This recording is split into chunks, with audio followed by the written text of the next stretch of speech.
अस्सलाम वालेकुम व्यूअर्स, मैं हूं समीना पाशा। उम्मीद है आप लोग खैरियत से होंगे। व्यूअर्स, कुछ अहम खबरें और अपडेट्स लेकर इस व्लॉग में आपके सामने हाजिर है। जनाब, खबरें इंपॉर्टेंट हैं।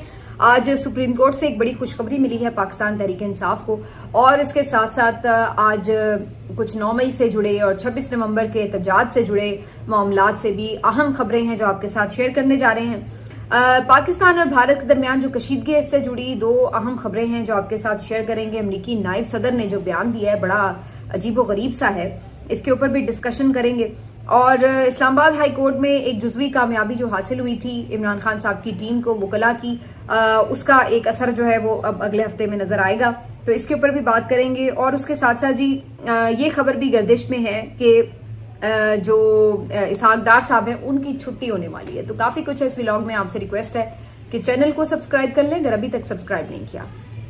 तो जी बात कर लेते हैं सबसे पहले कि क्या खबर है जी आज अदालतों से, क्योंकि अदालतों से आज अहम खबरें हैं। एक तो सुप्रीम कोर्ट में 9 मई के मुकदमात में जो केसेस की समाअत हो रही है, जमानतों के केसेस हैं पीटीआई के रहनुमाओं के, जो आहिस्ता आहिस्ता यहां तक पहुंच रहे हैं। तो आज इस सिलसिले में सेनेटर एजाज चौधरी साहब की जो जमानत है उसे मंजूर कर लिया गया।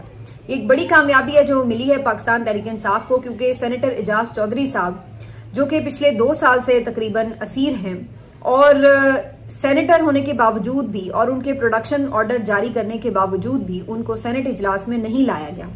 एक दिन के लिए भी उनको रिहाई नहीं मिल सकी, अगरचे वो बीमार भी हैं और मुसलसल उनकी एक ट्रीटमेंट की जरूरत रहती है। आर्ज़े क़ल्ब में मुब्तला हैं और कई दफा उनको दौरान हिरासत ले जाना पड़ा है अस्पताल में, और अक्सर औकात वो काफी ज्यादा तकलीफ में रहे हैं।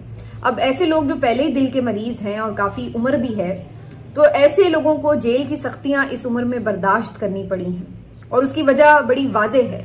वजह ये नहीं है कि वो कोई तोड़फोड़ कर रहे थे, उसमें मुलविस थे, बल्कि उसकी वजह यह है कि उन्होंने इमरान खान का साथ नहीं छोड़ा।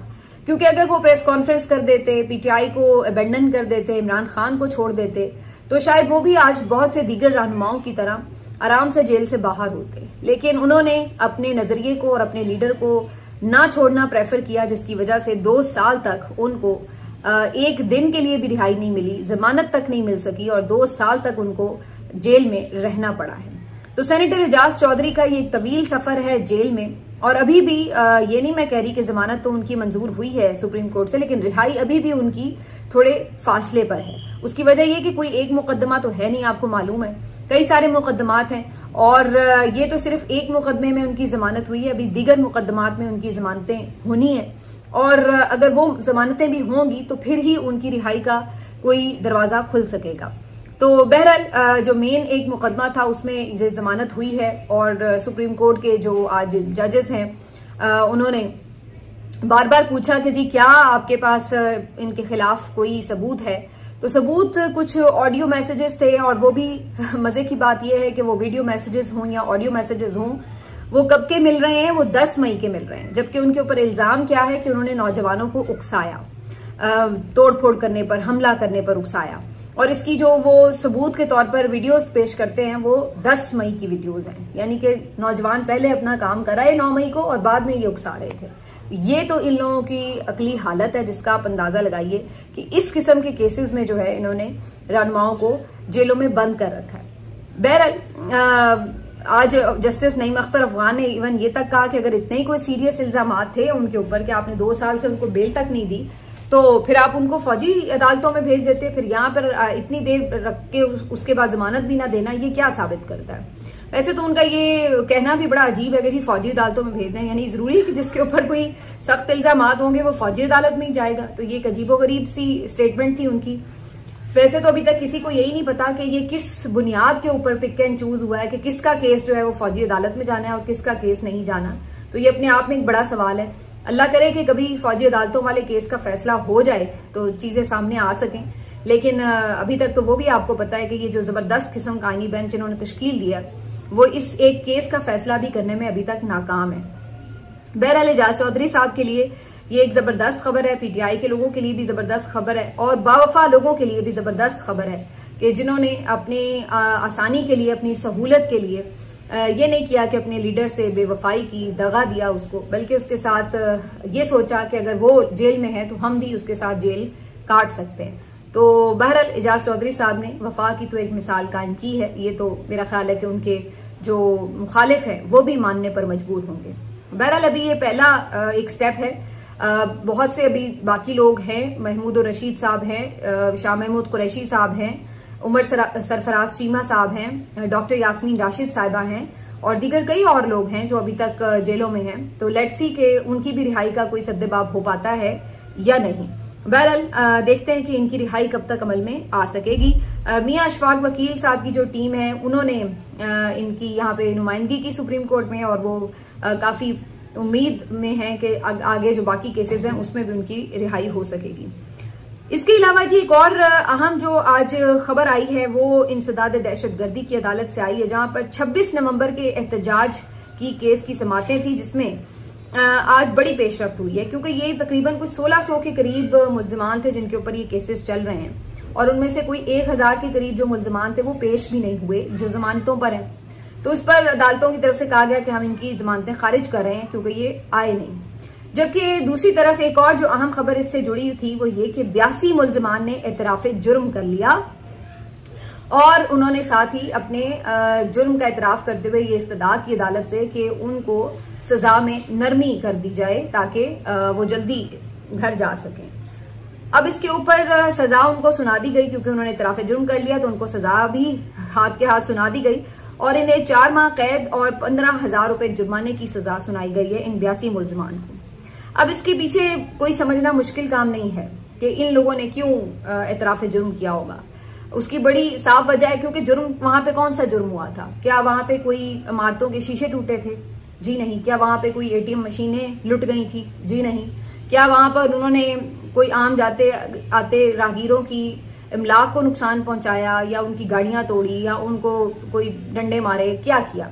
तो जो 26 नवंबर को एहतजाज हुआ था वो सबने देखा था, वो एक पुरअमन एहतजाज था, बल्कि जुल्म तो इन लोगों के साथ हुआ जो यहाँ पर एहतजाज करने आए, जिनके ऊपर सीधी गोलियां बरसाई गईं और जिनके ऊपर टीयर गैसिंग हुई, जिनको गिरफ्तार किया गया, जिनको मारा पीटा गया। तो जुल्म तो उल्टा इन मुजाहिरीन के साथ हुआ था। इन्होंने कौन सा जुल्म किया था?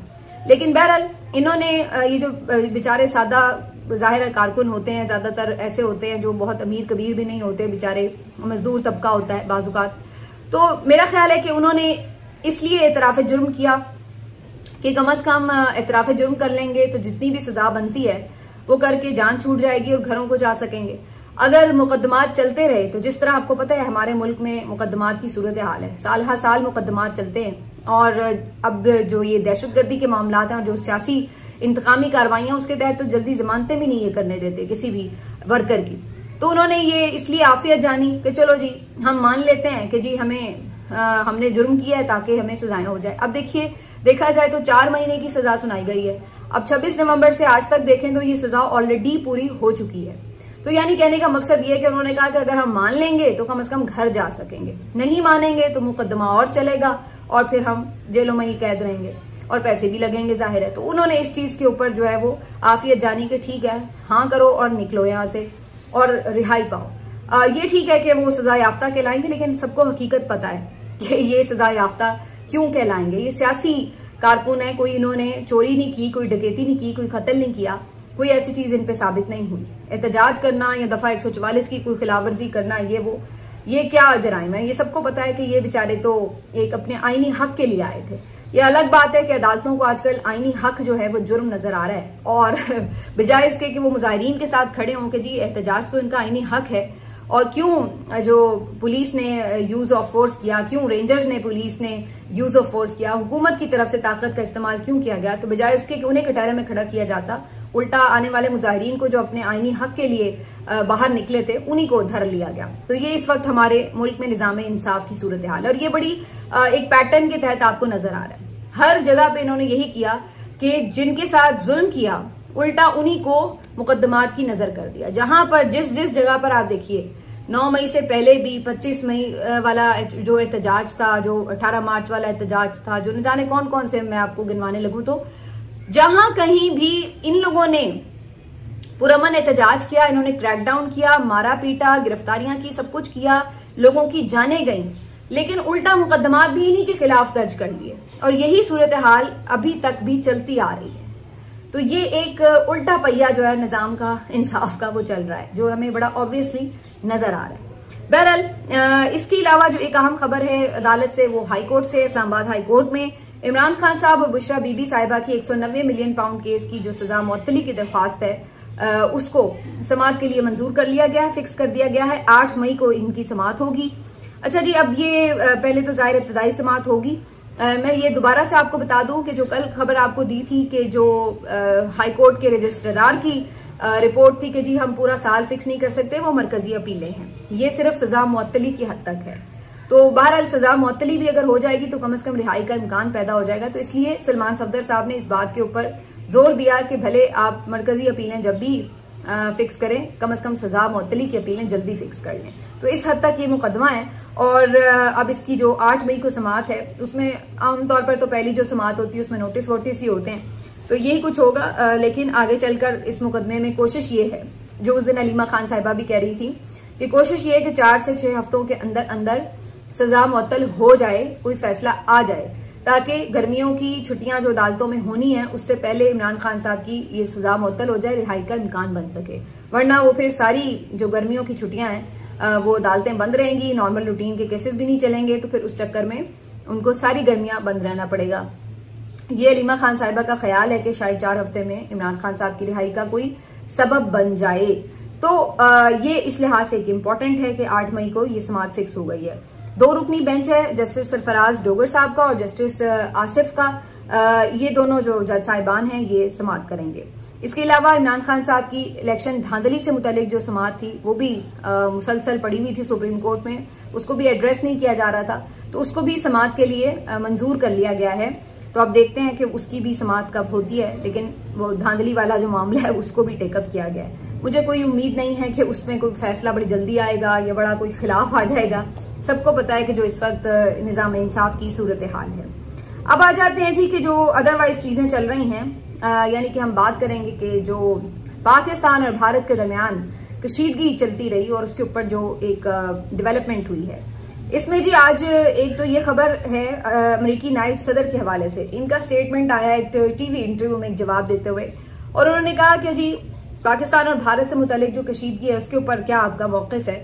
तो उनका मौकिफ उन्होंने अपना जो दिया वो बड़ा अजीब व गरीब है, क्योंकि उन्होंने एक तरफ ये कहा कि जी हम भारत के साथ इस बात के ऊपर बिल्कुल खड़े हैं कि उनके खिलाफ ये जो दहशतगर्दी का वाकया हुआ है ये यकीनन अफसोसनाक है, और साथ ही कहा कि हम उम्मीद करते हैं कि भारत इसका रिस्पॉन्स इतना देगा कि जिससे कोई पूरा खिता किसी बड़े इसको कहते हैं कि गैर यकीनी की सूरत हाल में ना चला जाए, किसी बड़ी जंग की तरफ ना चला जाए। कैलकुलेटेड किस्म का रिस्पांस जो है वो भारत देगा। और साथ ही कहने लगे कि हम उम्मीद करते हैं कि पाकिस्तान भी ताउन करेगा उनसे, और दहशतगर्दी के खिलाफ अगर जमीन इस्तेमाल हो रही है तो इस सिलसिले में चीजों को देखा जाएगा, एड्रेस किया जाएगा, कार्रवाई की जाएगी। अब आप अंदाजा लगाइए कि बेसिकली वो क्या कह रहे हैं। बेसिकली जो मुझे समझ में आता है, अगर मैं इस बयान का जायजा लूं, तो उन्होंने अपना जो वजन है वो बहरहाल इंडिया के पलड़े में ज्यादा डाला है। एक तो उन्होंने इंडिया के जो भी कोई यहाँ पे रिस्पांस देता है उसको सपोर्ट कर दिया है कि ठीक है, अगर इंडिया रिस्पांस दे रहा है तो ठीक है। ये नहीं उन्होंने कहा कि इंडिया रिस्पांस ना दे, बल्कि तहकीकात का ऐलान करे या तहकीकात का इंतजार करे, ये नहीं कहा, बल्कि कहा कि हम ये उम्मीद करते हैं कि इंडिया जो भी रिस्पांस देगा, यानी कि इंडिया देगा और हम उसके साथ हैं, हमें इससे कोई प्रॉब्लम नहीं है कि इंडिया अगर रिस्पांस दे रहा है तो इंडिया जो भी रिस्पांस देगा वो खित्ते को किसी नई जंग की तरफ नहीं धकेलेगा। यानी कि वो एक तरह से ज़हनी तौर पर तैयार कर रहे हैं सबको कि जी इंडिया जो है वो कोई कैलकुलेटेड किस्म की अगर स्ट्राइक करता है या कोई अटैक करता है या कोई रिस्पांस देता है तो वो उसका जैसे कि हक है, और उसके ऊपर जो है वो हम उम्मीद ये करते हैं कि वो इतने बड़े पैमाने पर ना हो कि खित्ता जो है वो किसी जंग की लपेट में जाए। और साथ ही पाकिस्तान को थोड़ा बाउंड भी कर दिया कि हाँ भाई, हम भी आपसे भी उम्मीद करते हैं कि आप भी इस सिलसिले में ताउन करें, और जो है अगर दहशतगर्दी के खिलाफ कोई जमीन इस्तेमाल हो रही है तो इसकी सरकूबी की जाए। तो काफी हद तक मुझे तो ये जो बयान है ये इंडिया की सपोर्ट में ही नजर आता है, और पाकिस्तान के हवाले से तो इसमें कोई बहुत ज्यादा पॉजिटिविटी नजर नहीं आ रही। मुझे तो ऐसा ही महसूस हो रहा है कि उन्होंने एक तरह से ये इजाजत ही दी है इंडिया को कि ठीक है जी, आपने अगर कोई थोड़ी बहुत कार्रवाई करनी है तो कर लें, और पाकिस्तान को भी ये कहा है कि अगर वो करता है तो आप भी थोड़ा सा बर्दाश्त कर लें। मुझे तो कम से कम कुछ इसी तरह की इस बात में महसूस हो रही है, फीलिंग जो है कि ये इस तरह का कुछ स्टेटमेंट है। बहरहाल इससे पता ये चलता है कि जो अमेरिका है उसका रुझान आज भी इंडिया की तरफ है, और क्यों ना हो, इंडिया के साथ उसकी हमेशा से ज्यादा कुर्बत रही है, उनके साथ उनके बिजनेस हैं अरबों डॉलर के, और जाहिर है कि वो ये तमाम चीजों में कोई अपना जो बिजनेस लॉस है वो तो नहीं करता। तो जाहिर सी बात है जो ऐसे ममालिक हैं जहां पे बड़ी मार्केट्स हैं, जिनके साथ तिजारती मुआहदे हैं, वहां पर हर कोई जो है वो कॉम्प्रोमाइज कर लेता है, भले वो चाहे गलत ही क्यों ना कह रहा हो। और तो और अमेरिका को अब हम क्या इसके ऊपर कोई ब्लेम करें या शिकवा करें। हमें तो आज ये भी इंकशाफ हुआ है कि हमारे अपने मुल्क से भी अभी तक तिजारत हो रही है इंडिया के साथ। खबर ये आई है कि वागा के थ्रू भी अभी कुछ ट्रक्स जो हैं वो 150 के करीब ट्रक्स जो हैं उनको आने दिया गया है, जो कि भारत के साथ तिजारत के सिलसिले में एंटर हुए हैं। अब आप अंदाजा लगाइए कि वो भारत जो आपका पानी बंद कर रहा है, जो आपको पूरी दुनिया में बदनाम कर रहा है, और जो आपके लिए मजीद आगे मुश्किलात खड़ी करके धमका रहा है, जंग की धमकियां दे रहा है, आप उनके साथ अपनी तिजारत तक बंद नहीं कर सकते। आपने उनके साथ जो बॉर्डर है अपना वो तक नहीं अभी तक ठीक से क्लोज किया कि आप उनको ये मैसेज ही दे सकें कि हम बड़े खुददार हैं जी, अगर आप हमारे ऊपर झूठे इल्जामात लगाएंगे तो हम ठीक से आपका ये तिजारत भी हम नहीं बंद करेंगे। हालांकि ये जो तिजारत भी हो रही है उसमें ज्यादा फायदा सारा इंडिया का ही है। पाकिस्तान का तो जो हजम है तिजारत का वो बड़ा कम है उनके साथ। पाकिस्तान को तो बड़े कम, उसमें ये नहीं है क्योंकि पाकिस्तान को माशी तौर पर बड़ा नुकसान होना है, क्योंकि पाकिस्तान को तो ऑलरेडी बड़ा थोड़ा सा पैसा है जो मिल रहा है इस तिजारत के थ्रू, ज्यादा तो वो इंडिया के पास ही जा रहा है। तो हम तो ये हैं, तो हम ऐसे में अमेरिका से क्या गिला करें कि जनाब आपने इंडिया की सपोर्ट क्यों की या फलां ने इंडिया की सपोर्ट क्यों की। तो ये तो हालात हैं। लेकिन बहरहाल ये सारी सूरत हाल के बाद इससे ये भी पता चलता है कि सफारतकारी भी हमारी किस कदर नाकाम रही है। सिवाय चाइना के किसी भी मुल्क ने कोई बहुत ज्यादा हमारी सपोर्ट नहीं की, और चाइना की सपोर्ट भी इस वजह से नहीं है हमें कि हम बहुत अच्छे हैं और हमने सफारतकारी बड़ी अच्छी की है और हमने उन्हें कन्विंस किया हुआ है, बल्कि चाइना के अपने हमारे मुल्क के साथ इंटरेस्ट हैं। तो इस वजह से पाकिस्तान में अदम इस्तेहकाम चाइना को सूट नहीं करता, और वो नहीं चाहता कि इंडिया उसके मुकाबिल जो है इस खित्ते में खड़ा हो जाए। तो जाहिर सी बात है वो पाकिस्तान को कमजोर करके या पाकिस्तान के ऊपर चढ़ाई करके अगर इंडिया जो है वो उसके मुकाबिल खड़ा होता है तो चाइना के अपने इंटरेस्ट हैं। वैसे भी उनकी इतनी इन्वेस्टमेंट्स हैं पाकिस्तान में, इतने प्रोजेक्ट्स हैं, वो क्यों चाहेगा कि पाकिस्तान में उनके पैसे डूबे। तो लिहाजा वो वैसे पाकिस्तान में जितना कर्जा देना है तो वैसे ही वो ममालिक भी कहेंगे कि यार इस मुल्क को तो कुछ ना कहो, ये पैसे हमारे खा जाएगा, पैसे वापस कैसे करेगा। तो ये तो हमारी सूरत हाल है कर्जे ले लेकर। तो इंडिया के मुकाबले में पाकिस्तान की सपोर्ट अगर चाइना कर रहा है तो उसकी बुनियादी वजह जो है वो उसके अपने इंटरेस्ट हैं। ये बात जहन में क्लियर रखिए आप। तो सिवाय चाइना के आपकी बाकी कोई खास इतनी नहीं है। बाकी अगर एक दो लोगों ने फोन किए हैं, चाहे वो ईरान की तरफ से आए, सऊदिया की तरफ से आए, तो वो मीडिएशन है। वो दोनों तरफ से ये कह रहे होते हैं कि चलें भैया आप भी कुछ थोड़ा सा सब्र कर लें, चलें जी आप भी थोड़ा सा ठहराव रखें। तो वो इस तरह की बात है। बहरहाल इस सिफारतकारी के नतीजे में खबर ये जरूर आई है इंटरेस्टिंग कि इसहाक डार साहब को भी रिमूव करने की बातें हो रही हैं, और ये कहा जा रहा है कि जी इसहाक डार साहब जो हैं वो रिप्लेस किए जा सकते हैं। असद तूर साहब ने सबसे पहले ये खबर ब्रेक की है, और उनका ये कहना है कि इसहाक डार की जगह जो इस वक्त current attorney general of Pakistan है मंसूर आवान, वो बड़े फेवरेट कैंडिडेट हैं। अब ये एक अजीब मामला है क्योंकि इसहाक डार साहब की तो अपनी आपको पता है सिफारिश बड़ी तगड़ी है, और मियाँ साहब जो है उनको ना सिर्फ ही बहुत ट्रस्ट करते हैं बल्कि अपने बाद मेरा ख्याल है उन्हीं को वो सबसे ज्यादा अहमियत देते हैं। तो उन्होंने ही उनको नायब वजीर खारजा भी लगवाया और नायब वजीर आजम भी लगवाया। तो उनका पीछे हटना या उनको पीछे हटाना ये डायरेक्टली एक मैसेज तो मियाँ साहब को भी है। तो अगर कुछ कुव्वतें उनकी परफॉर्मेंस से नाला होकर उनको हटाती हैं तो ये तो डायरेक्ट एक अदम एतमाद है मियाँ साहब की सिलेक्शन के ऊपर। और दूसरी तरफ ये नून लीग के भी लिए सोचने का मकाम है कि उनकी आधी वजारतें तो वैसे ही इस्टेब्लिशमेंट ने अपॉइंट की हैं। अब उनके जो की लोग हैं वो भी अगर वो उठा के अपने बंदे फिट करे जा रहे हैं तो फिर आप लोगों के पास तो डूब मरने का ही मकाम रह गया सिर्फ कि आपने टोटल एक सरेंडर कर दिया है, एक टोटल आपने सिविलियन सुप्रीमेसी का जो ख्वाब है उसको चकनाचूर कर दिया है। आपने तमाम पावर्स पहले ही उनके हाथ में दिए हुए हैं, और अब आप मजीद देखिए कि वो उनके जो लोग हैं अब सिटिंग जो लोग हैं वो आके मुख्तलिफ इदारों में बैठ गए हैं, कैबिनेट मेंबर बन गए हैं, और टोटल वो अपने जो निजाम है, इंतजामी मामलात है, उसको भी अब वो देख रहे हैं। पावर्स तो पहले ही उनके हाथ में थी, शुरू से ही रही है पाकिस्तान में, कौन सी नई बात है। लेकिन अब तो वो बाकायदा जो थोड़ी बहुत थी भी कुछ सिविलियंस के हाथ में डिसीजन छोटे मोटे, वो भी अब उनके हाथ में चले जाएंगे अगर आपकी यही रविश रही तो। लेकिन मसला ये है कि नून के पास इसके अलावा कोई ऑप्शन भी नहीं है। अब अगर आप जेन्युइनली जीत के आए हो तो आप भी जरा थोड़ा सा अड़ जाएं, कोई आंखें दिखाएं या कुछ कहें कि जनाब ये नहीं। लेकिन जब आप फॉर्म 47 के साथ आए हो पार्लियामेंट में और उसी से आपने हुकूमत बनाई हुई हो, तो फिर आप किस मुंह से मुंह खोलेंगे? फिर आप किस मुंह से एहतजाज करेंगे या कोई नाराजगी दिखाएंगे? तो फिर आप यही करेंगे कि मुंह के ऊपर एक मास्क लगाकर अपने मुंह को बंद ही रखेंगे, जैसे मियां साहब ने रखा हुआ है। मिलते हैं आपसे अगले वीलॉग में, अपना ख्याल रखिए, अल्लाह हाफिज।